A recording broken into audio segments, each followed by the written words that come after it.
Hello everyone. आज कुछ अलग वेशभूषा में हूँ क्योंकि आज हम कुछ पढ़ने नहीं वाले। कोई टॉपिक ऐसा नहीं है साइंस का।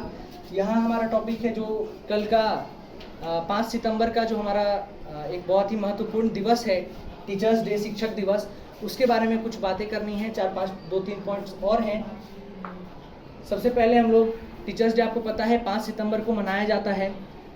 किनके सम्मान के लिए मनाया जाता है? तो श्री सर्वपल्ली राधाकृष्णन, जो हमारे भारत के बहुत बड़े शिक्षक हुए, बहुत बड़े आप कहो नेता हुए। वो ऐसे शिक्षक थे जिन्होंने इतनी अच्छी शिक्षा दी, इतना अच्छा शिक्षा के क्षेत्र में इतना अच्छा किया कि राजनीति ने उन्हें चुना। उन्होंने कभी राजनीति नहीं चुना, राजनीति ने उन्हें चुना और वो हमारे भारत के सबसे पहले उपराष्ट्रपति बने। उसके बाद दूसरे राष्ट्रपति बने भारत के, पहले उपराष्ट्रपति, दूसरे राष्ट्रपति। तो इतने महान व्यक्ति थे, इनकी जीवनी आप पढ़ सकते हैं। उतनी मैं नहीं बताऊंगा, आप इनका जन्म मृत्यु सब जानते ही होंगे। बस कहना चाहूँगा कि हमारे वो आइडियल हैं और आज के समय में हर शिक्षक को उनके जैसा बनने की चेष्टा करनी चाहिए, इच्छा रखनी चाहिए। दूसरा मैं बात करना चाहता हूँ, आज अभी के समय में जो चल रहा है comparison between ancient and modern teachings, यानी कि जो प्राचीन और नवीन पढ़ाई है उसके बीच में मैं कुछ आपको डिफरेंस बताना चाहता हूँ। जैसे पुराने शिक्षक थे, पुरानी शिक्षा विधि क्या थी? चाहे वो राजा हो, वो रंक हो, वो गरीब हो, अमीर हो, किसी का भी बेटा हो, वो अलग से शिक्षा लेने जाते थे आश्रम में। जो गुरुदेव थे उनके आश्रम में जाते थे, सब एक समान माने जाते थे। सबका एक ही यूनिफॉर्म आप कहो, एक ही तरह के पोशाक पहनते थे वो, सबके बाल हटे रहते थे और सबको एक समान भाव से ट्रीट किया जाता था। जहाँ एक साथ कृष्ण भगवान भी पढ़े, कृष्ण जी जो इतने बड़े राजा के पुत्र थे, खुद भी बाद में जाके द्वारकाधीश बने, वो भी वहाँ पढ़ रहे थे। सुदामा जो इतने गरीब, जिनके पिता गरीब थे, जो खुद भी आगे एक भिक्षुक के रूप में उन्होंने अपनी जीवन बिताई, दोनों साथ पढ़ते थे। तो पहले के समय में ये होता था। और पहले के समय में क्या था? जो पढ़ाई थी, लिखना कम होता था, ज़्यादा हम लोग सुन के पढ़ते थे, सुन के बच्चे याद रखते थे सभी चीज़ों का। गुरु के आश्रम में ही रहते थे, गुरु के सारे कार्य करते थे, गुरु के सेवा करते थे, पैर दबाते थे, लकड़ियाँ काटते थे, जलावन, खाना बनाना, सारा जितनी भी दैनिक प्रक्रियाएं हैं जो बच्चे बड़े होकर सीखते हैं, वो बचपन से ही करते आ रहे थे गुरु जी के आश्रम में। एक वो पढ़ाई थी और एक आज समय की पढ़ाई है, जिस समय इतनी कुरीतियाँ भर गई हैं। आप देखते होंगे दिन हर कुछ दिन पे आता है विद्यालय में किसी टीचर में, जैसे अभी कुछ दिन पहले मैंने देखा था फिजिक्स वाला का, आपने भी देखा होगा ऑफलाइन क्लास में किस तरह से एक बच्चे ने, आप कहो कि शिक्षक पे के साथ गलत व्यवहार किया, उन पर हाथ उठाया, आप जानते होंगे। और आजकल ये कॉमन हो गया है और इसको कूल माना जा रहा है। पहले के समय में अगर बच्चे गलती करते थे उन्हें सज़ा मिलती थी। गार्जियन उल्टा कहते थे शिक्षकों को कि जितना मारना है मारिए, पूरी कड़ी व्यवस्था रखिए, अनुशासन रखिए, लेकिन मेरा बच्चा अच्छा होना चाहिए। आज क्या हो गया है, गार्जियन ये सोचते हैं कि मेरे बच्चे को कुछ हो ना जाए, मेरे बच्चे को कोई ज़्यादा डांट ना दे, आपने कैसे डांट दिया, कैसे मार दिया। इस हद तक का है जिसके वजह से बच्चे बिगड़ते जा रहे हैं, गलत संगति में पढ़ रहे हैं और बच्चे आजकल टीचर्स के साथ भी गलत व्यवहार कर रहे हैं। आप सोचिए कि पहले के समय में अगर बच्चे माता पिता के साथ गलत करते थे, गलत व्यवहार करते थे, बात नहीं मानते थे, तो शिक्षक को शिकायत जाती थी कि आप इन्हें समझाएं। और आज के समय क्या है, शिक्षक का ही सम्मान नहीं है, तो क्या हम माता पिता का सम्मान बच्चे करेंगे? इस पर हमें सोचना चाहिए। और मैं बात करना चाहूँगा हमारे बुक्स की। हमारा जो एजुकेशन सिस्टम है अभी तक चल रहा है, कहीं कहीं जैसे कुछ सुधार हुआ है, जैसे यूपी में बुक से ये जो मुगल राजा थे उनकी बातें हटाई गई, हमारे राजाओं की बात की गई, लेकिन फिर भी ज़्यादातर जगह अभी भी क्या चल रहा है, जो पुराना एजुकेशन सिस्टम है, ओल्ड एजुकेशन सिस्टम, जिसमें बाबर, अकबर, औरंगजेब पढ़ाया गया, ये कौन थे? ये बाहर के आक्रांता थे जो आकर जो हमारे देश में हमारे मंदिरों को तोड़ा, हमारे पैसे लूटे, जिन्हें खुद खाने के पैसे नहीं थे, हमारे यहाँ आके बड़े राजा बनते फिरते हैं। और लोग गुणगान गाते हैं कि बाबर ये थे, अकबर ने ये किया, औरंगजेब ने ये किया। औरंगजेब ने क्या किया? एक हमारे भी पूर्वज थे श्री राम, जिन्हें आजकल लोग मानने से इनकार करते हैं। कुछ लोग कहते हैं कि उनका सबूत दीजिए, उनके जन्म स्थान का सबूत दीजिए। एक वो थे जो 4 भाई थे, एक अपने पिता के कहने पर वनवास को निकल गया, दूसरा छोटा भाई उनके साथ चला गया, तीसरे भाई ने राम जी के खड़ाव को रख के शासन किया, चौथे भाई ने हमेशा उनकी सेवा की, और एक औरंगजेब भी के भी भाई थे। पिता को जेल में बंद कर दिया औरंगजेब ने, अपने भाई का सर काट के दूसरे भाई के हाथों भिजवाया उपहार के रूप में। तो उस औरंगजेब को पढ़ा रहे हैं। और आजकल हम लोग जैसे ही श्री राम का मुद्दा उठाएं तो लोग कहते हैं कि धार्मिक होते जा रहे हैं और हमें गंवार, इस तरह की बातें का अभद्र भाषा वो यूज करते हैं।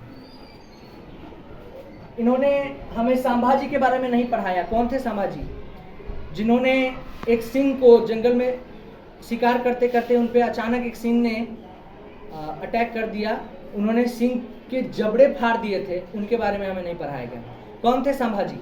उन्होंने, जब संभाजी थे और भी बहुत सारे उनके साथी थे जिन्हें औरंगजेब ने पकड़ा, मुगल बादशाहों ने पकड़ लिया और उनको कारागार में बंद करके कितनी सारी ज़बरदस्ती उनके साथ की गई। आप समझिए, उनको कहा गया आप अपना धर्म बदल लें, हिंदू धर्म छोड़ दें, आप मांस खा लें, आप अपनी ज़मीनें दे दें, आप हमें अपना सामान दे दें, सोना दे दें। उन्होंने साफ इनकार किया कि मैं अपना धर्म नहीं बदलूंगा, मेरे धर्म में मांस खाना मना है, वो नहीं ग्रहण करूंगा। और तीसरा कि ये मेरे भारत माँ की जो भी उपज है, चाहे वो सोना हो, चाहे वो खाना हो या कोई अन्न हो, मैं कुछ भी आपको नहीं दूंगा। उनको पकड़ के आँख खोल के उसमें गरम छर्रे डाल दी गई, आँख फोड़ दिया गया, उनका चमड़ा खींच लिया गया, उनके बाल नोच लिए गए। उन्होंने अपने धर्म को नहीं छोड़ा, मांस नहीं खाया। और आज हम लोग क्या कर रहे हैं? ये सब चीज़ें ना पढ़ने के वजह से, क्योंकि हमारे किताब में दी ही नहीं गई हैं, ना पढ़ने की वजह से हम लोग क्या कर रहे हैं? अनजाने में हम लोग पैसा देकर मांस खरीद रहे हैं, मांस खा रहे हैं। आप सोचिए वो कैसा महसूस करते होंगे जब वो स्वर्ग से देखते होंगे हमें पढ़ाया गया गांधी जी का सोच कि एक गाल पे थप्पड़ मारो तो दूसरा गाल बढ़ा दो, ये पढ़ाया गया। हमें नहीं पढ़ाया गया शिवाजी के सोच के बारे में, जो जिन्हें बुलाया गया था। आपको पता होगा एक बादशाह ने ही उन्हें बुलाया था और उनको बोला था शिवाजी को कि वो ना लाए अपने साथ हथियार। वो एक नॉर्मल वार्तालाप करना चाह रहे थे दोनों राजा, लेकिन एक्चुअल में किया क्या? उस राजा ने, उस बादशाह ने उनके साथ धोखा किया और उन पर वार कर दिया। जब वो गले मिले, आपने देखा भी होगा उनके वीडियोस, उन पे चाकू से वार किया और उसी समय शिवाजी ने अपने हाथ में जो बाघ का पंजा का, जो आप फाइटर वगैरह कहते हो आज के समय में, वो घोंप दिया था और उनका हत्या कर दिया था। जिससे शिवाजी ये दर्शाना चाहते हैं, ये कहना चाहते हैं कि जो जिस भाषा में समझे हम उसी भाषा में समझाएंगे। ये शिवाजी की सोच है, ये हमें नहीं पढ़ाया गया। हमें पढ़ाया गया गांधी जी का सोच कि एक गाल पे थप्पड़ मारे तो दूसरा आगे कर दें। इसी वजह से हम आज तक पिछड़े हैं और डरते डरते जी रहे हैं। हमें इंग्लिश बुक्स पढ़ाई गई, वेद गीता नहीं पढ़ाया गया। हमारे गीता में, महाभारत में, वेद में कितनी अच्छी अच्छी बातें लिखी हैं। पहले हमें पढ़ाया जाता था आश्रम में बच्चों को, आज इंग्लिश बुक्स पढ़ाई जा रही हैं। यस सर, नो सर, इस तरह की चीज़ें ये पूरी तरह से इम्प्लीमेंट हो गई है। हम अपना भाषा नहीं समझते हैं, लोग 79 नहीं समझते हैं। 79 किसे कहते हैं? जब 79 बोलो तो वो समझते हैं, 69 नहीं समझते हैं, 69 बोलो तो समझते हैं। ये हमारी देश की दुविधा है कि हम अपने भाषा को नहीं जानते, हिंदी भाषा नहीं जानते। ये कुरीतियाँ अभी तक हमारे एजुकेशन सिस्टम में है और इसमें जल्द से जल्द बदलाव लाना चाहिए। और ये जो हमारे पिछले शासन थे कि भारत में जब आज़ाद भी हो गया, फिर भी जो पार्टीज़ थीं, आप जानते हैं, उन्होंने कुछ भी बदलाव लाने का कोई प्रयास ही नहीं किया। तीसरी बात मैं करना चाहूँगा रिजर्वेशन का, आरक्षण। आज के समय में, अभी कुछ ही दिन पहले आरक्षण के लिए भारत बंद कर दिया गया था। आरक्षण उन्हें लगा कि ख़त्म हो रहा है, उन्हें गलत सूचना मिली थी। वो बस एक सुप्रीम कोर्ट की टिप्पणी थी, उसमें क्रीमी लेयर हटाने की। आरक्षण, मैं ब्राह्मण हूँ लेकिन मैं आरक्षण का विरोध बिल्कुल नहीं करता। आरक्षण क्यों है आप समझिए। आपने एक श्लोक पढ़ा होगा संस्कृत में जिसका अर्थ है कि जब हमारा समय अच्छा हो और जब बुरा हो, दोनों समय में हमें एक समान ही रहना चाहिए, एक ही समान रहना चाहिए। जैसे सूर्य उगता है तब भी लाल होता है और डूबता है तब भी लाल होता है, उसी तरह हमें हमेशा एक समान रहना चाहिए। पहले के समय में ब्राह्मण का राज था, ब्राह्मण राजपूतों का राज था। हमने क्या किया? दलितों को पढ़ने नहीं दिया। भीमराव अंबेडकर, इतने बड़े बाबा साहब अंबेडकर, उन्हें बाहर रखा, क्लास में आने ही नहीं दिया। उन्होंने बाहर अपनी बोरी बिछा के खुद से पढ़ाई की, उन्हें अपने मंदिर नहीं जाने दिया। तो ब्राह्मणों ने दलित के साथ ये गलत किया, ये मैं कहता हूँ। और इसके खिलाफ हमें बोलना चाहिए, और हम बोल भी रहे हैं। बिल्कुल मैं खुद सपोर्ट करता हूँ, आरक्षण को होना चाहिए, लेकिन मैं कहना चाहूँगा कि आरक्षण एक हद तक सीमित होना चाहिए, और यह आपको भी मानना पड़ेगा, चाहे आप ब्राह्मण हैं, दलित हैं, कोई भी हैं, क्षत्रिय हैं, किसी भी कास्ट से हैं आप, अपर कास्ट हैं, SC ST हैं, आपको मानना पड़ेगा कि एक हद तक ही आरक्षण अच्छा है।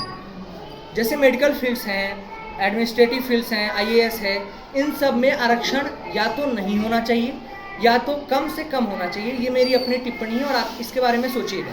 आप एक दलित हैं मान लेते हैं, लेकिन आपके घर के किसी व्यक्ति का तबीयत खराब है, आपके माँ का, बहन का, बेटी का, जिसका भी हो, आपको उसे अस्पताल लेके जाना है। आप सोचिए, आपको अगर कोई बताए कि ये वाला अस्पताल है जिसमें आरक्षण वाले डॉक्टर्स बैठे हैं, मुख्य रूप से एक पिछड़े वर्ग का अस्पताल है जिसमें आरक्षण की वजह से वो डॉक्टर्स बने हैं, और एक तरफ ये बड़ा अस्पताल, ये अस्पताल है जो जहाँ जनरल कास्ट के लोग हैं जो पूरी पढ़ाई करके आए हैं। मुझे लगता है कि आप उसमें से चुनेंगे, भले आप दलित हो, लेकिन चुनेंगे वहीं हॉस्पिटल जिसमें जो जनरल कास्ट के हैं, जो बिना आरक्षण के पूरी मेहनत से आए हैं, उनमें आप तबीयत के लिए पूछने जाएंगे। ये आपको मानना पड़ेगा, क्योंकि ये फील्ड ही ऐसा है, मेडिकल फील्ड है, एडमिनिस्ट्रेटिव फील्ड है, IAS है, उस पर पूरे जिले का दायित्व होता है।